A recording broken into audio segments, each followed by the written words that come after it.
Greetings, what is up, and a very warm welcome to the channel. The sun is hiding and the magpie is casting. Coming with you guys this Sunday afternoon with a live 1 vs 1 battle fresh from the Company of Heroes 2 ladder, featuring spawning in the south. It's going to be the Vermac pieces of CPSS, tons of Chinese symbols. And spawning in the north, it's going to be the Soviet forces of ZodiAK, who ZodiAK, I definitely know I've cast him before. So yeah, hopefully this is going to be a good battle. We're going to be on crossroads here for this one. Why am I getting so much slowdown? What is happening? Uh-oh. Oh, seems to have resolved itself. Yikes. Whew, I don't know. I kind of get the feeling my PC is on the way out, but hopefully if I don't mention that very often, she'll keep going. Yeah, Sunday afternoon, had a fantastic weekend. Went to go and celebrate the birthday of a very good friend of mine, and that was awesome. And I've arrived back this Sunday with just enough time, I reckon, to squeeze in a quick Company of Heroes 2 cast and get that one uploaded this evening, before I have to go and get my life in order and get myself ready for the week ahead. So, hurrah! This has all worked out rather nicely.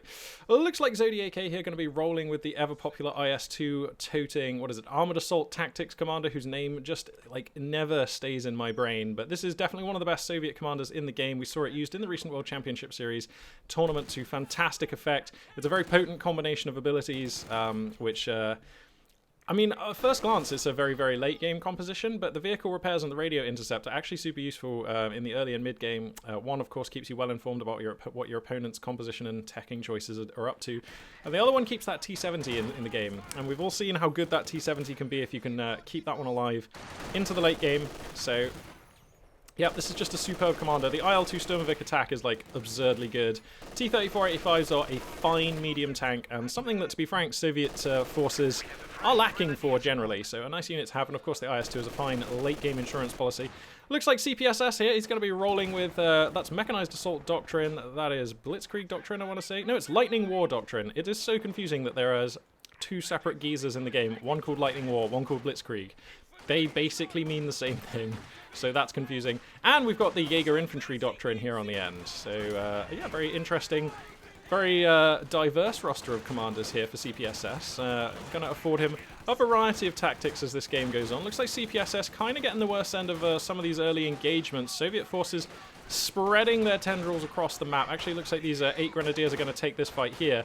But yeah, this is going to be 4 squads of conscripts against 3 grenadiers with an MG42 here momentarily. So pretty standard stuff so far. CPSS going to be reserving that commander choice for now. As I pause here for a sip on my drink. The new grenadier squad is ready. Oh, that's good. Nothing like a hot cup of tea on a really lame wintry day. Wow, somewhere, what the, oh man, okay, well I totally missed the engineers going down for ZodiAK. Not the end of the world, but definitely not the start you'd hope to get off to. Anytime you lose a squad in the sub 5 minute mark, that's going to be a rough game for you, and he's going to be basically forced into spending an extra 200 manpower to replace the engineer squad. You cannot really be playing without a support infantry squad as the Soviets for pretty much any phase of the game.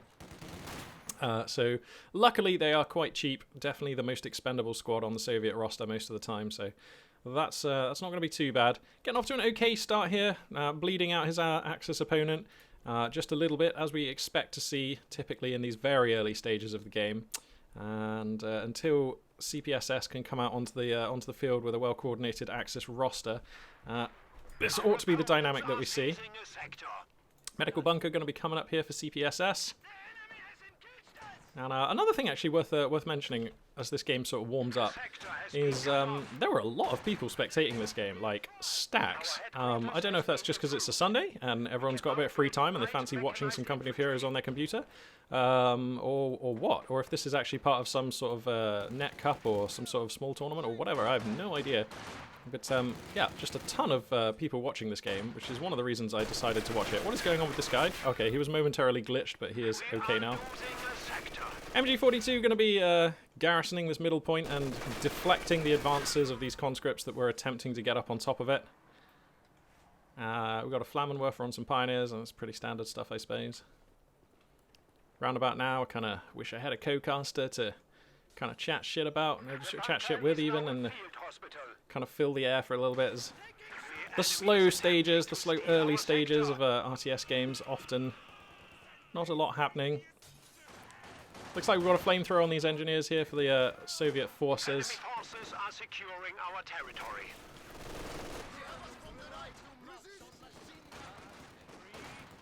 And the MG42 going to get into a premium position. This building is really useful, but Molotovs have actually been researched by ZodiAK. There we go. And yeah, the incendiary grenade type attack going to be used to clear the building there. And the MG42 forced out of here. So there's actually a window of time here where the Soviet player has 3 squads of conscripts, fairly healthy.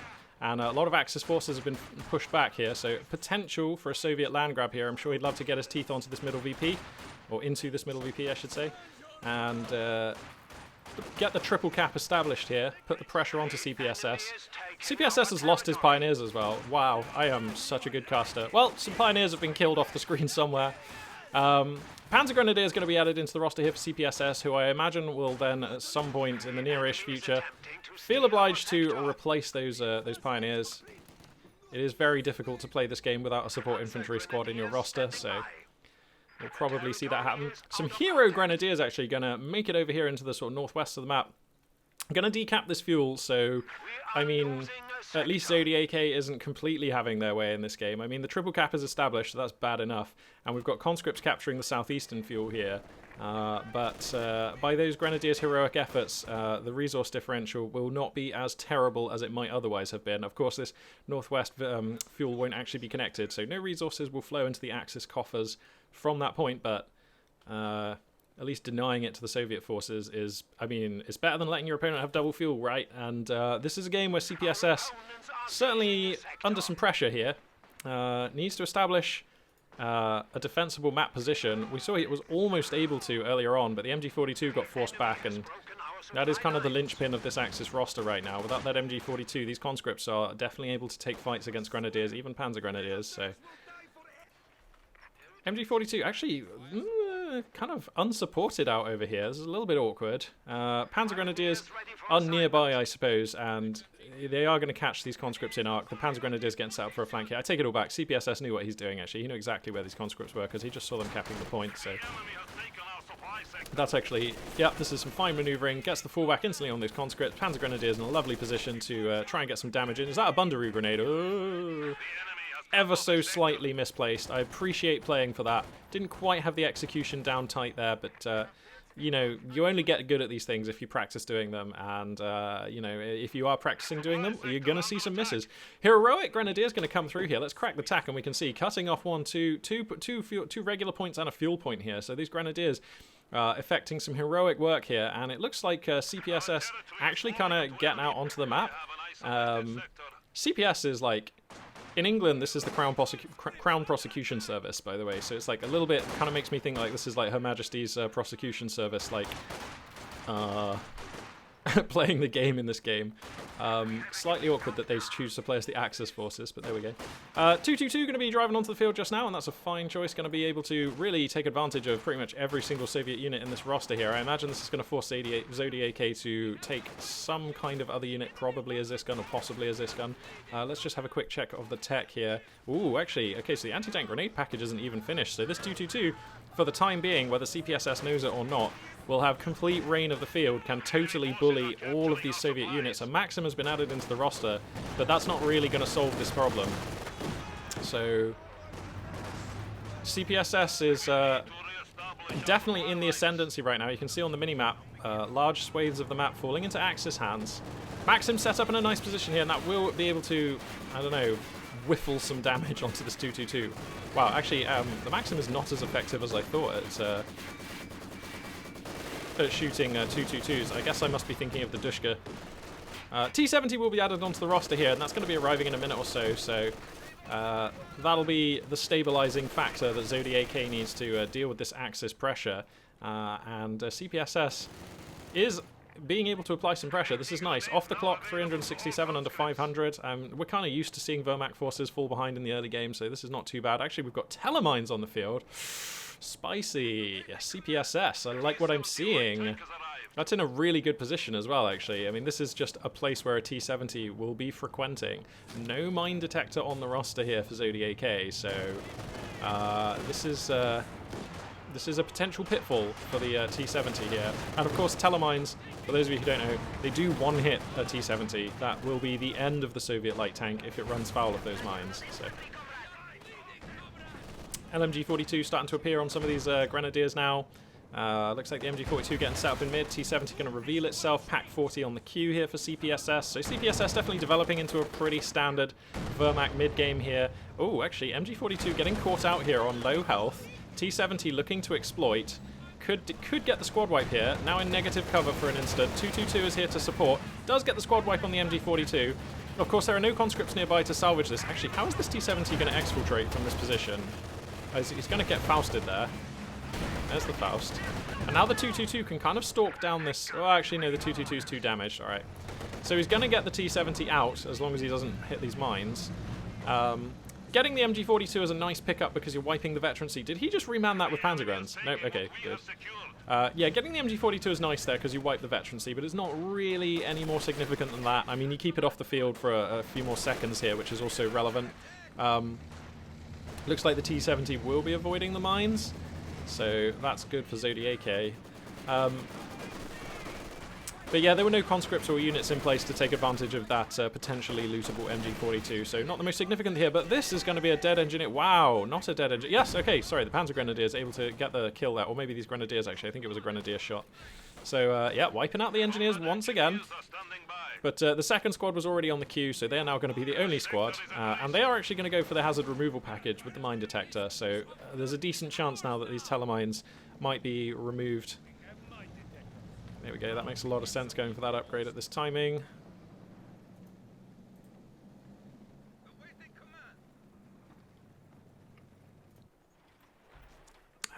Soviet forces are going to go for the double fuel here, able to poke, uncontested, unmarked, into the south side of the map. We are losing territory. And it looks like we're getting ourselves set up for a lovely little mid-game here. I mean, there's a slight ticket lead for the Allied player, but it doesn't particularly indicate that the game is really in either player's advantage at this point. I mean, Wehrmacht forces tend to be trailing by about this many victory points. This kind of looks like your average Wehrmacht versus Soviet matchup where nobody's done any crazy builds or got off to any particularly good or bad starts in the game. So yeah, it looks like both players are going to be able to develop their game plans and enter the mid phase of the game relatively unimpeded. There have been a couple of squad wipes here and there for both players, but these armies are relatively well matched. 222 going to attempt to police those conscripts out of the southeast of the map here. Maxim gun finds itself under the arc of an MG42 in a nice building here, and that one will have to fall back. Mortar squad gets added into the Soviet roster, which I like a lot. It's around about this time in the game that the Axis player is going to be increasing the number of weapon teams on their roster. We have the Pak gun coming in, and I wouldn't hate a second MG42 here for the Axis player. And you know, we've already seen Panzer Grenadiers, another fine target for a mortar. So yeah, this is fine timing. If you reckon you have the spare manpower to take a break and buy a mortar squad, that's totally acceptable choice here. I like it for ZodiAK.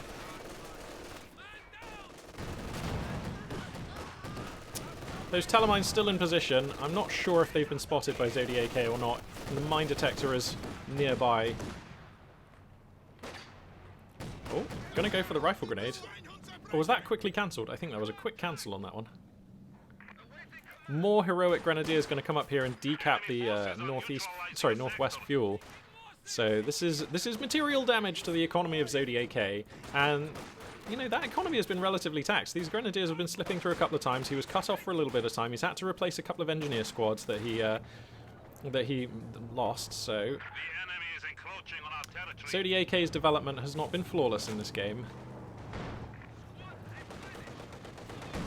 T-70 comes around to police these grenadiers. They're going to have to fall back rapidly. Looks like the 222 is here to prevent an overrun and therefore save these grenadiers. You have to assume it will save them. The T-70 is such a beast against infantry. Oh my goodness me, these conscripts are here as well. He gets the squad wipe.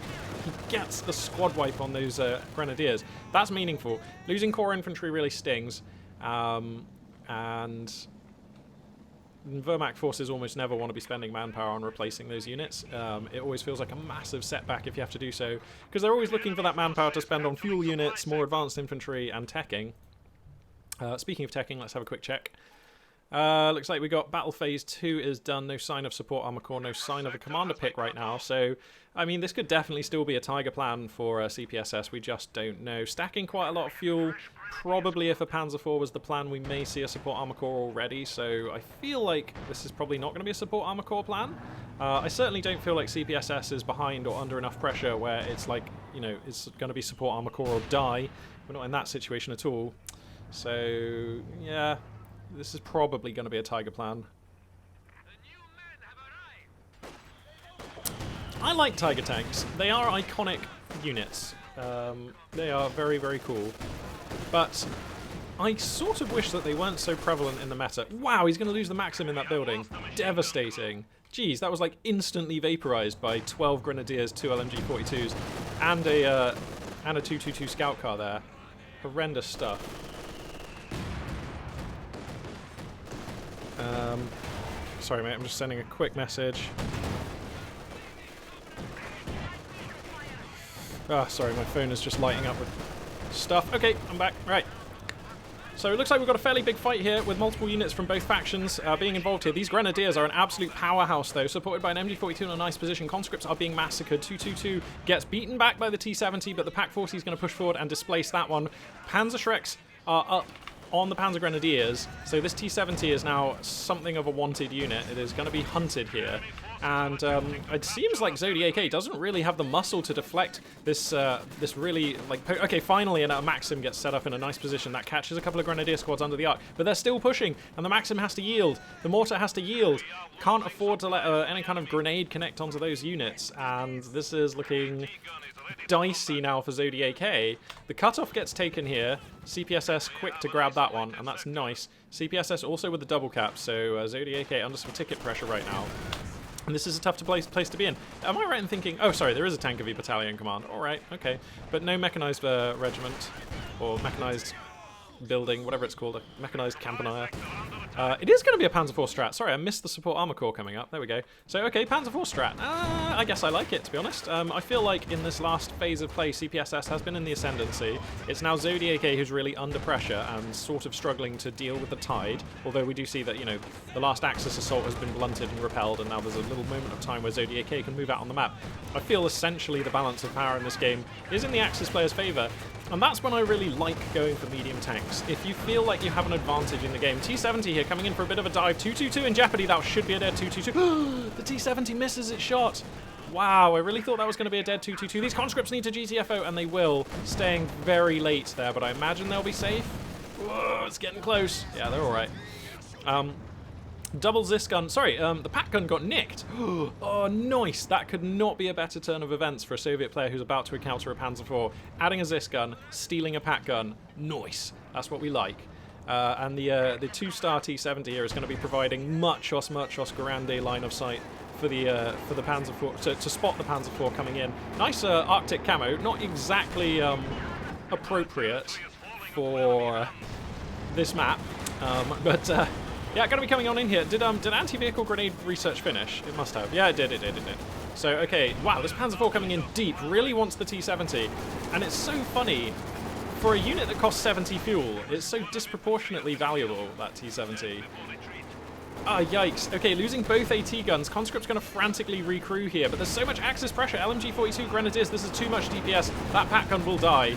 Ugh, even gets a shot at the Panzer IV. I didn't even think it would get that. MG-42 in a lovely position here, catching all these Soviet units as they come out of the base. This is just a death trap, a killing field for Soviet units here. They're just coming out and getting mown down. These Grenadiers unopposed still. Loads of fragile Soviet units going to have to hobble back home. The T-70 is actually in fighting condition, so can totally come out here and help. The Zis gun gets nicked. My god, these guys are just exchanging hardware at a rapid rate.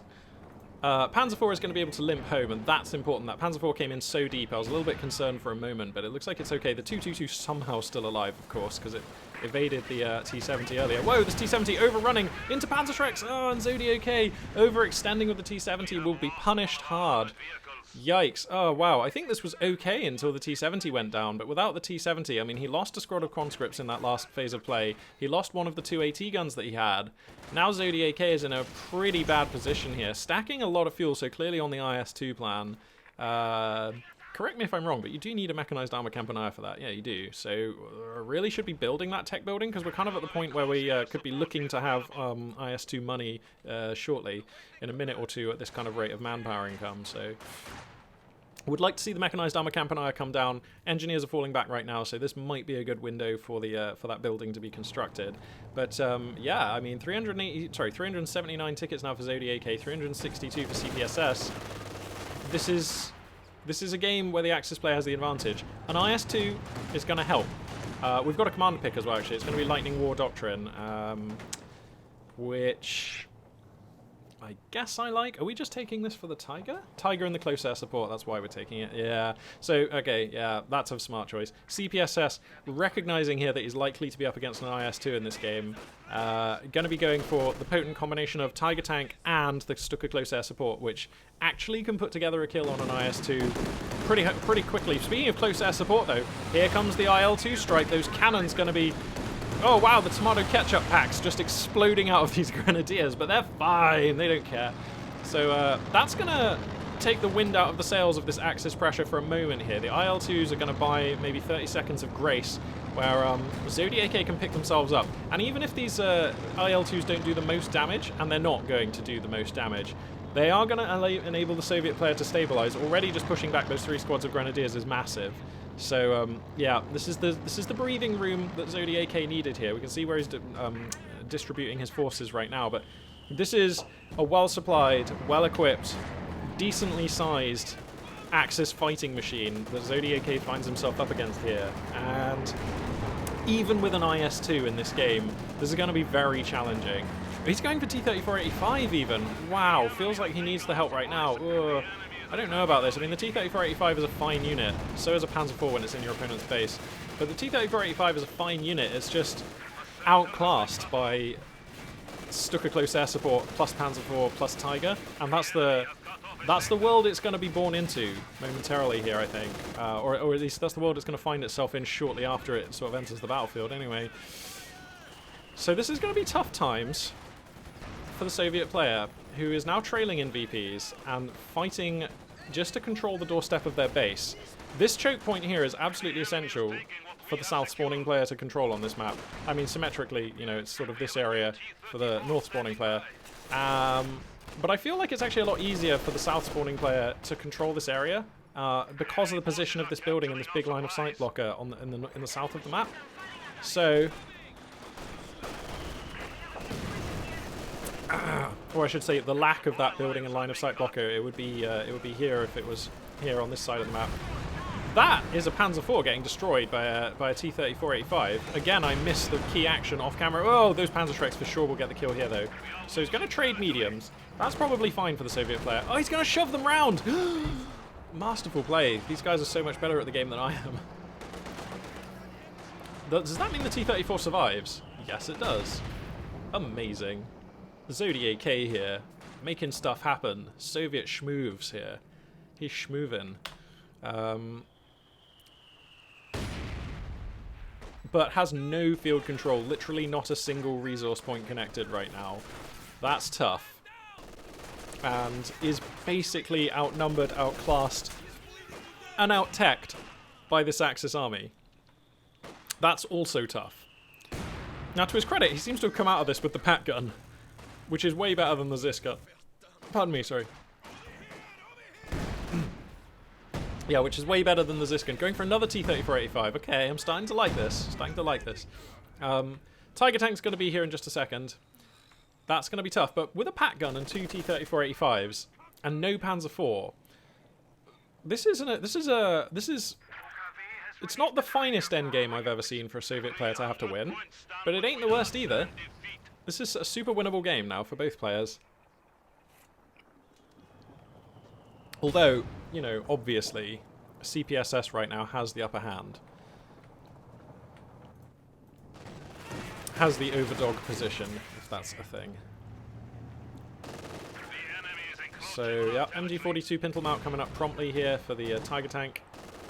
And this is the moment where where the disparity in power between the two armies is probably going to be the most acute. So if ZodiAK can weather the next sort of 4 or 5 minutes, depending on how the game looks at the end of that time, if he's still in it. Enemy forces are attempting to capture our This is territory. probably the most sort of delicate or fragile moment in the game for the Soviet player. If they can weather this part of the game, in the super late game, if in the end game almost, We have an isolated sector. Soviet forces are actually just a little bit more muscly than Axis forces. This is a T-34 regular. Wow, okay, I like this. So he's got an ablative T-34, which he can use for policing infantry and taking hits. In this case, even clearing a minefield. And then we've got the much punchier T-34-85, which actually the Tiger tank is going to find. That's a problem. ZodiAK is going to have to make a choice about what to do here. Actually, it looks like the Tiger tank is going to respect the possibility that there could be other Soviet units lurking here. Actually, no, it's going to come on in. All right. Oh no, the engineers. Every unit is precious right now, especially for ZodiAK. And this is a tough place to be in.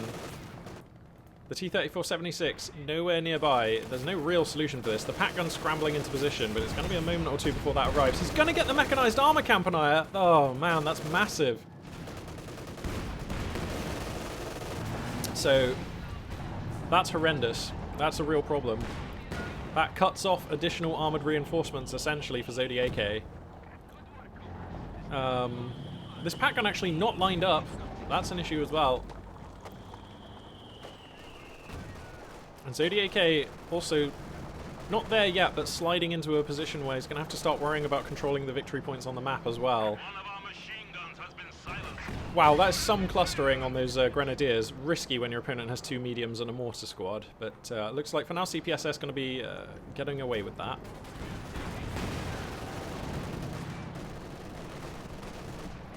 Tiger tank comes in. Both of the T-34s are present.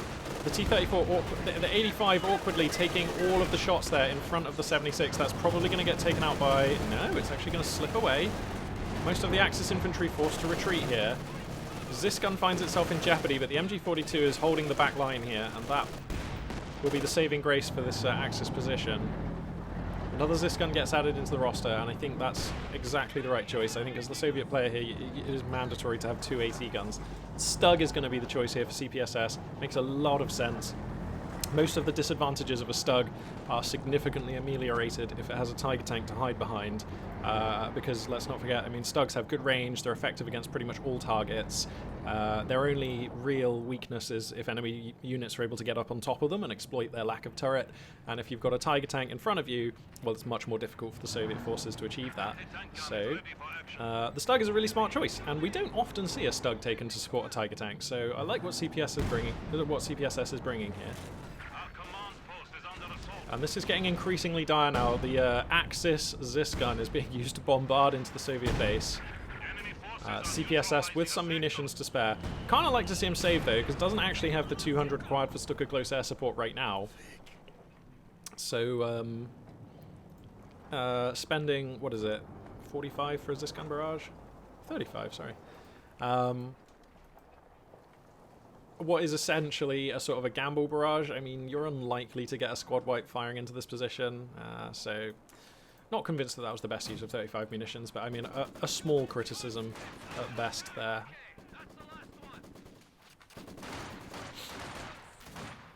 Soviet forces going to tentatively expand out onto the western flank here, looking to secure at least one of the VPs, as ZodiAK definitely needs to do here. Has mechanized armor Campanile been rebuilt? No. And the Tiger tank is just here, taking shots at the Soviet tech again. And this is problems. I mean, the support armor Campanile is not the most important building until ZodiAK loses one of these AT guns. So that's... Oh, goodness, that rifle grenade. Not doing as much as it looked like it might there. The 2 T-34s here, the 76 needs to be in front of the 85. That's the optimal way of doing this, usually. Because, oh no, see, now the Panzerschrecks are just going to hit the 85. Man, you need that 76 in front, man. How many kills on this mortar now? 7 kills, 2.5 stars of veterancy. It's definitely been an effective unit, if not an explosively potent one. Panzerschreck, Panzergren's going to come forward, and they get wiped. That was a bit ambitious, leading in with a two-man Panzergrenadier unit there. So, gladly going to accept the squad wipe there as ZodiAK. That's nice to pick up. T-34s, of course, are vicious against infantry, and so, yeah, that was pretty much a guaranteed squad wipe, really. And now Zis gun, Pat gun, probably going to be enough with these 2 T-34s, sorry, to hold the line here. The T-34 actually going to overrun out here into the west, looking for a kill on a Grenadier squad. Unlikely to get it, but I mean, there is a world in which these Grenadiers do die. And if there is a way back in this game for ZodiAK, it is definitely wiping the Axis core infantry. So I like playing for that there. Stug is going to sort of rumble in, trying to exploit the flank of the T-34, but there's just too many conscripts here. ZodiAK wisely choosing not to use a tank buster grenade there. Munitions incredibly scarce for this very resource-starved player, and just the threat of the AT grenade from these conscripts should be enough to ward off the Stug, and there's no way that you can cobble together a kill, so yep, wisely choosing not to use the tank buster grenade there.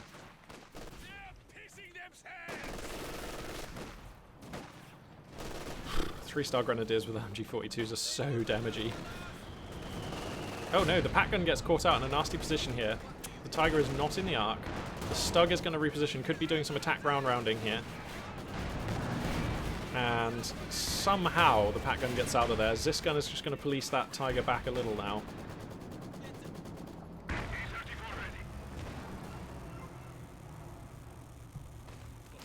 1 second, sorry, just bear with me. I'm going to shut my door because I worry that the washing machine carries over my mic. Hang on.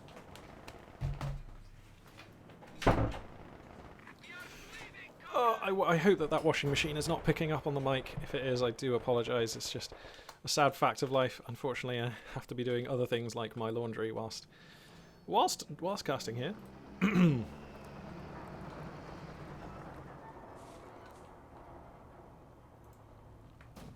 I've only just noticed that actually, because I'm wearing headphones, but of course the microphone isn't, so if you guys have been able to hear my washing machine this whole cast, I am so sorry. Whoops.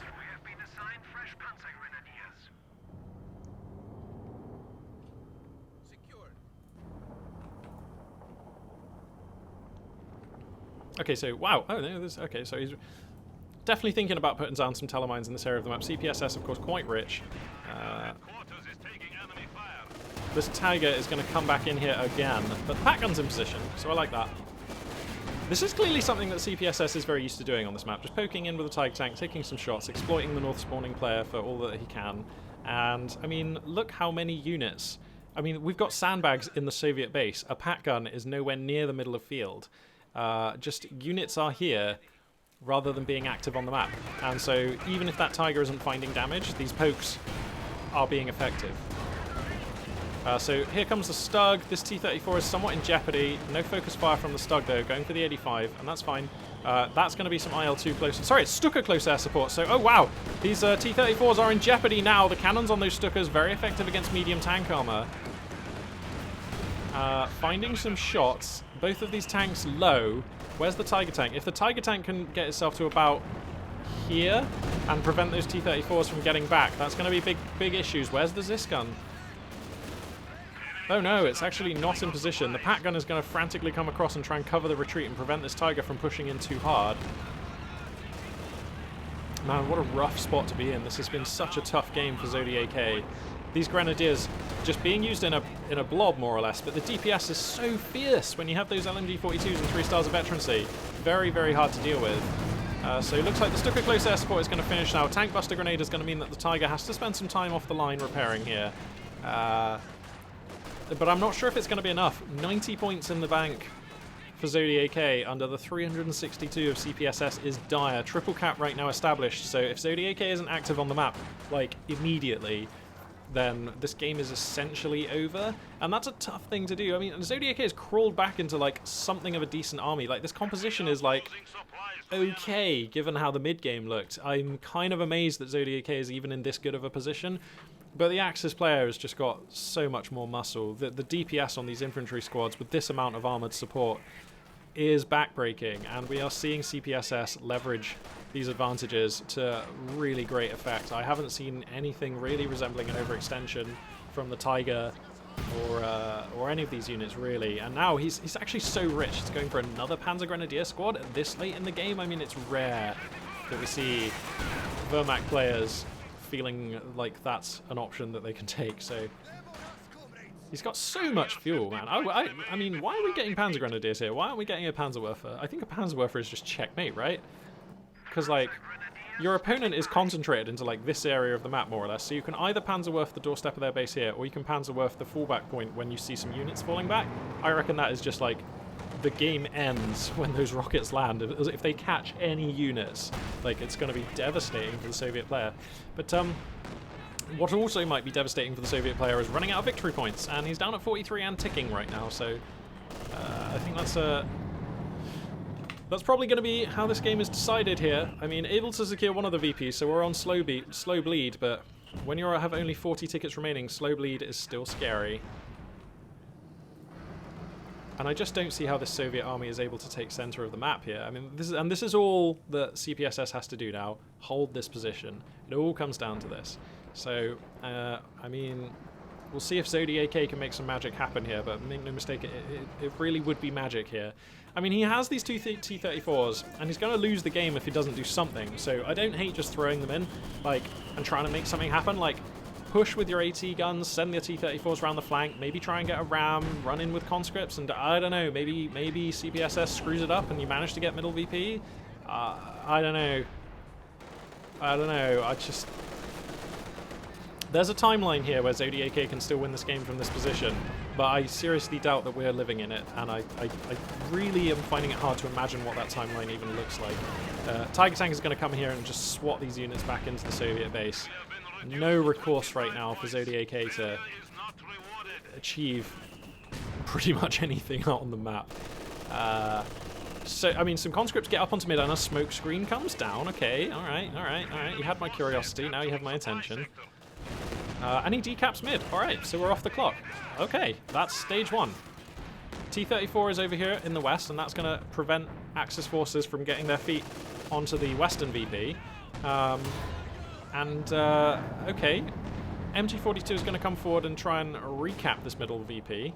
And, you know, finds a load of juicy targets under its arc here, so that's probably going to be okay. Another T-34 on the queue here for ZodiAK, and I don't hate that. I think you need to convert your resources into battlefield presence as rapidly as possible, and the T-34 is good at that. Where is the 85 in all this? Oh, it's being repaired in base. I'm not sure that's the best choice, because it might not even have time for those repairs to actually pay off. Okay, so middle VP falls back into Axis hands, and the clock resumes ticking for ZodiAK.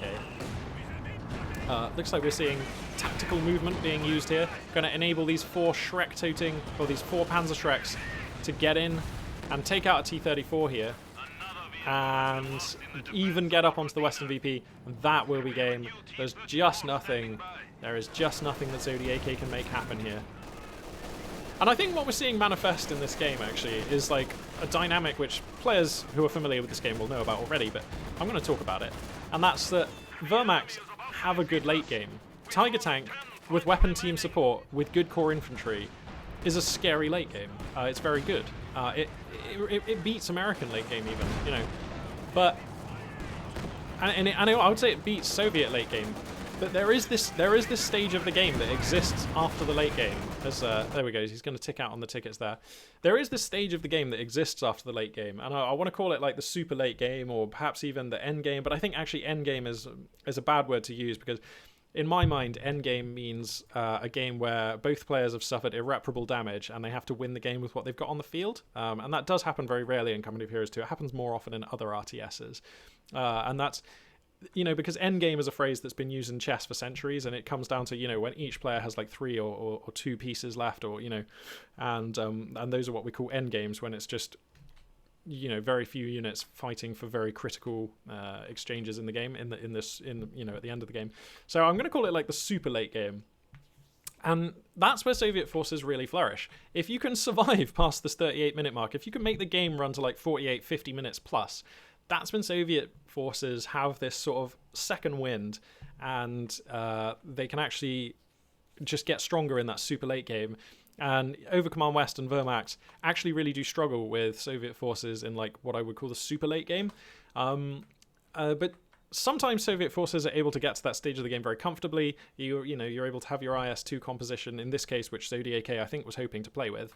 And there are other compositions which can comfortably get you to that super late game, assuming that you play well and your plan works, and, you know, think and the game pans out that way.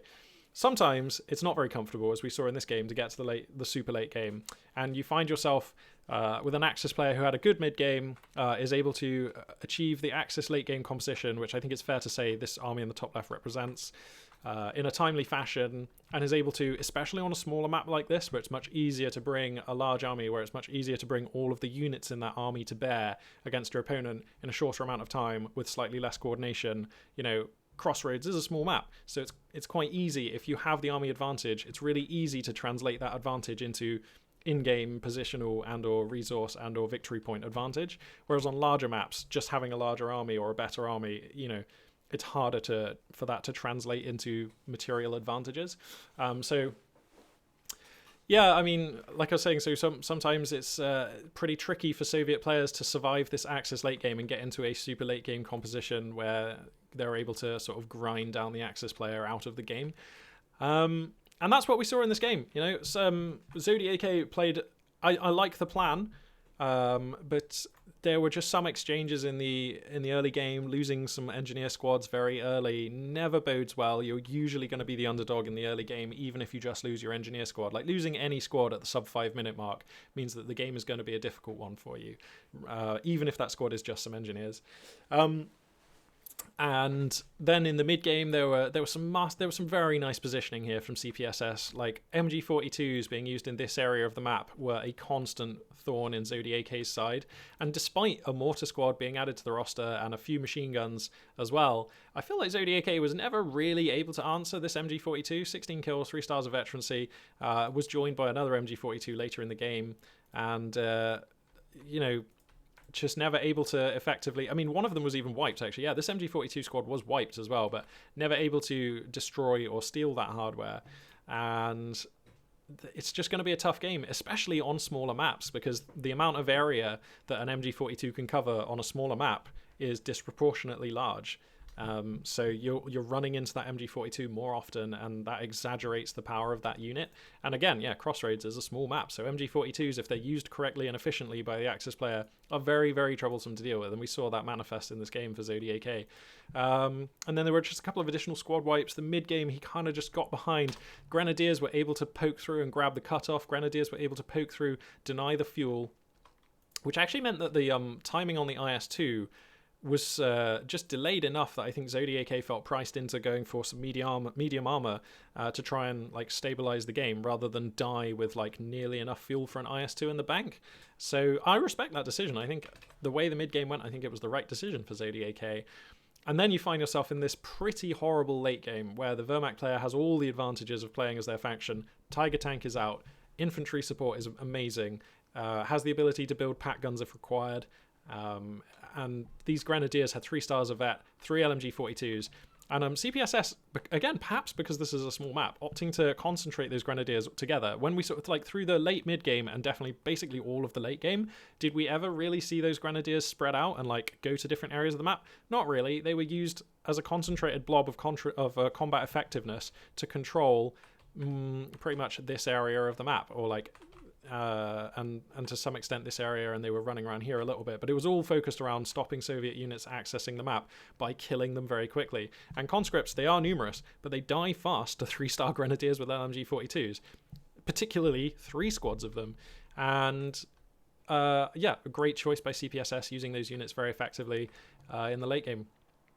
So yeah, I don't really know what else to say about this game. Oh, you know what, actually, no, there's one more thing. I think the T-70 was off to a good start, and the T-70 in the late mid game and the late game for Soviet forces, once it gets to 2 and 3 stars of veterancy, it is a force multiplier. Like, a Soviet player who has access to a T-70 with that degree of veterancy in the late mid and the late game is just has options and has information and has a degree of preparedness that, if you don't have that unit, it's just a different game. It is actually a game changer. The line of sight provided by a T-70 with scout mode is massive, and that's huge because it means that every time the Axis player tries to take a fight, all your anti-tank guns and all your machine guns are already facing the right direction. Your infantry is neatly spread out, ready to receive the Axis advance, and that's very different to taking a fight and then a Tiger tank comes out from an unexpected angle, or just something that your AT guns aren't covering. Like, those fights look very different, and the T-70 being lost, I mean, I think it was an overextension. I think it's fair to say if ZodiAK played this game again, then they might not want to use the T-70 in this way, bring it this far forward, and have it destroyed at that moment in the game. And, you know, that's just another factor. It's another indicator that just means that the Soviet player is going to struggle in the late game. And, yeah, that was an unfortunate and bitter loss for ZodiAK, who... my closing statement, I'll say, put together a heroic fight this game. Yeah, really fighting to the last, and he's managed to salvage this composition in the late game, which, like, fair play to him. I don't think many players, I certainly couldn't have done that. But it just wasn't enough. CPSS putting on a masterclass of Vermac play here, and it was very nice to see. So, hooray, that'll do it for this Sunday's cast. Next week's going to be a busy one, but I will do my best to put as much content up as I can. I haven't forgotten about bringing other games to the channel as well, but it's just... the nature of my work is quite unpredictable. Some weeks really busy, some weeks not so, and it's just busy right now. So I'll do what I can. I look forward to bringing you guys what I can. Thank you very much for watching the videos. Thank you very much for spending your time with me today.